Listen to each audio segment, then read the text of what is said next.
Hey everybody, so this is video number 1 of our series of videos for getting your home ready to put on the market. Some tips that I'll be handing out to you, showing you what to do so that when you're ready to put your home on the market, it's ready to go. You're never, if you know you're going to put it on and it's 3-4 months out, that's okay. Start doing some of these things right now so that you're not rushing the last week or two to get your home on the market and get it all cleaned up and all these little tips. And the more of these things that you follow, the better your home's going to look and the more money you're going to get when you sell your home. Okay, so step 1, as you are getting ready to get your home on the market, we're going to go through this series where we're going to go through different things you can do to have your home ready. The first thing that I'm going to get, and you can get our checklist on this, but is checking the major mechanicals in the house. And so the first thing I want to show you is the electrical. And we're in the bathroom because I can check out a couple things in here.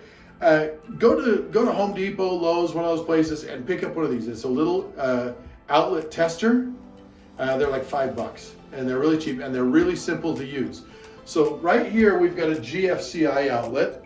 GFCI outlet you should have in a bathroom and in a kitchen. Anywhere where you've got an outlet within 6 feet of a sink, you should have a GFCI outlet. And what that does, the reason that's important is if you've got something plugged in there, let's say you've got a blow dryer plugged in there and it drops and it goes in a sink full of water, it will trip the outlet without blowing the fuse, without electrocuting you, and it's a safety precaution.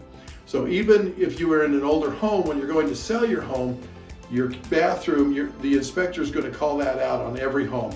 The bathrooms, the kitchens need to have GFCI outlets. They're about $10 to have an electrician come and install one. You're probably looking at about a $25 per outlet. Not a huge cost, but if you have them in place already, just one thing less that the inspector is going to pick up on, because you want to get as few of those things during the inspection as possible. So we're going to help you get there. So I'm going to show you how this works. So first of all, I'm going to plug this in, and I checked this already, and we have a problem with this outlet. So when it's just the center light that's on, it means I've got an open ground on this outlet. So it's not properly grounded to the rest of the house. And so that's an issue that we're going to have to fix on this one. Now, to show you how the GFCI works, if it trips, then all the power goes off. And all you need to do to reset that is, and it just depends on how they've installed your outlet, if it's upside down or anything, but you're just going to push the other button and that just turns it back on. Now, this outlet next to it is also GFCI protected, but because they're on the same line, only one of them needs to have the actual outlet on there, because if this one's plugged in, it drops in, it will still trip this and shut off the power to that line. And so that's how you check this. Now, if it's correct, then what you've got is you have the two lights, and there's a little chart on here that would show you. So the two orange ones on the right would be lit up if it's correct. If you've got a reversed polarity, then you would have the red one in the middle one. And if you have like an open hot line, then nothing would light up. And so it's really easy to let you know what's going on. And so if you have an issue, call the electrician now, have them come fix it. Same thing that you want to check on, make sure that you have plate covers on all of your outlets and all of your switches. And also if you have any junction boxes up in an attic or things like that where they've connected the wires in there, they all need to be covered. So these are things you want to have done before we put the house on the market, because as people come through, you want this looking as good as possible. So now let's look at some plumbing. All right, so still sitting here in this bathroom, because a lot of plumbing obviously in the bathroom. Let's look at the sink first. You want to make sure that there's no leaking under the sinks. Now, if it's your supply line where the water is coming to the faucet, that would be dripping all the time, and you would see a puddle down underneath the sink.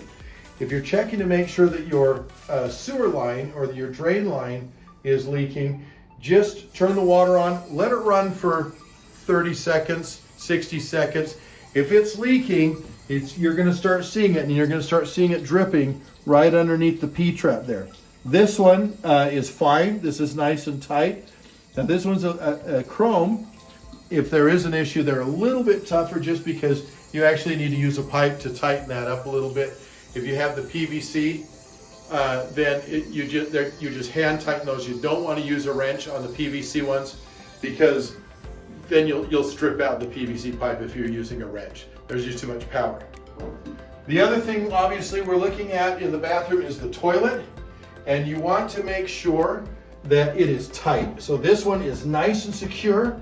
If it wobbles at all, you're probably going to want to have a plumber come over, take it off, put a new wax ring. That's what keeps, there's a wax ring under there, and that's what fills in that gap between the toilet and the floor. And if it's been wiggling, those usually get damaged, and so you're gonna have some leaking. The wax rings themselves are like 10 bucks. They're not that expensive. Some of you might be able to change out this toilet. I could change out this by myself. And then you just make sure that these bolts on the side are nice and tight, but again, don't over tighten them, because you don't want to crack the porcelain of the toilet. So make sure, again, that's nice and tight. That's not wiggling back and forth. If it's wobbling or anything like that, you want to make sure that's good and tight before someone comes and takes a look at it. Also, if you've got a toilet, and let's move this, where it doesn't stop running and it just keeps filling, well, that's usually, it's just an adjustment on the float mechanism. And you can come in here, depending on what it is. This one has this little screw that you can turn, and it will adjust the level that this rises, because if it's down too low, it's just going to keep filling up. But if once it gets to a certain height, now it shuts off. And so they're a little bit different, but usually all you have to do on those is just adjust that float, and it will turn off. If you've been having your toilet run, you have to keep wiggling it all the time, this is just another tip. Go fix it right now and save yourself a lot of money on your plumbing bill. Okay, so now we're gonna go down to the basement. We're gonna check the final mechanical that you really wanna check on right now, and that is your furnace. Okay, some things about the furnace here. Now, as you're getting ready for your home to sell, this is your typical furnace room. They don't finish the walls, and nothing's finished down here. The floor is concrete. It is the forgotten room every time. If you want to impress your potential buyers as they're walking through the house, I'm going to give you some tips. See all these pipes and all this dust that's built on the top of the water heater, all this dust that's built up here? As you're going through getting your home ready to sell, come in and wipe everything down. What they're going to do is they're going to go, man, these people take care of even the details.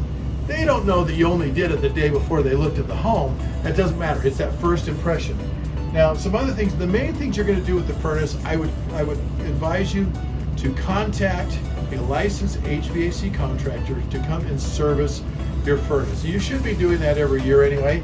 They can come in, they can open it up, they can clean out the inside, make sure the burners are running fine and things like that, and just make sure that everything is functioning right. It will save you money anyway, keep things more efficient on your furnace and your AC, but then also you're just making sure that it's safe too. Now on this one, you want to change your filters regularly. Make sure when you're selling your house, you've got a fresh, clean filter in there. So as people are doing the inspection again, it's that first impression, they go, wow, everything's in great shape, the furnace is clean, looks like they've been taking care of this really well for a long time. And so this one is easy. It just lifts up right here, and here's the filter. It just sits in here.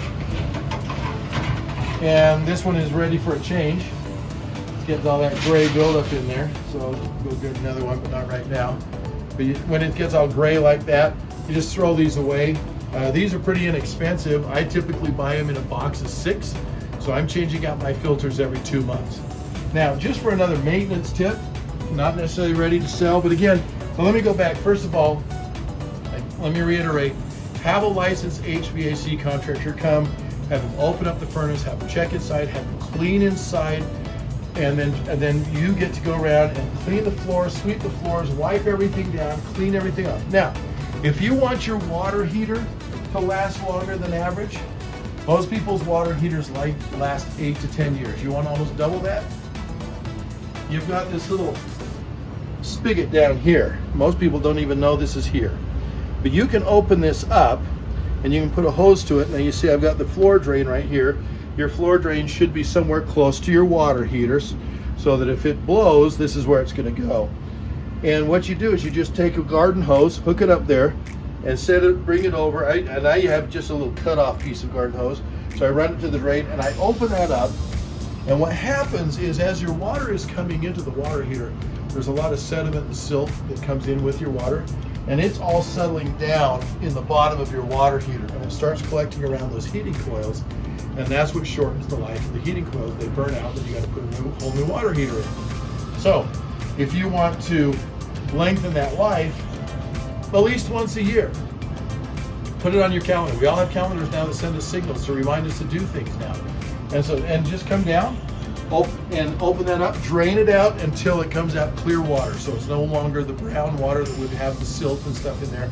Clean that out, extend the life of this, wipe everything down, make this room look really good, nice and clean. I mean, they all look unfinished. No one finishes the furnace room, and that's okay. But at least have it clean, you'll impress the potential seller. Okay, so those are the basic 3 mechanicals in your home that you want to have checked first of all as you're getting ready to have your home put on the market. You want to check the electrical, go through and check all those outlets, check your plumbing, go underneath the sinks, check your toilets, make sure that they're tight, and make sure that under the sinks it's not leaking. Run that water for a while. If it is, make sure you get that fixed.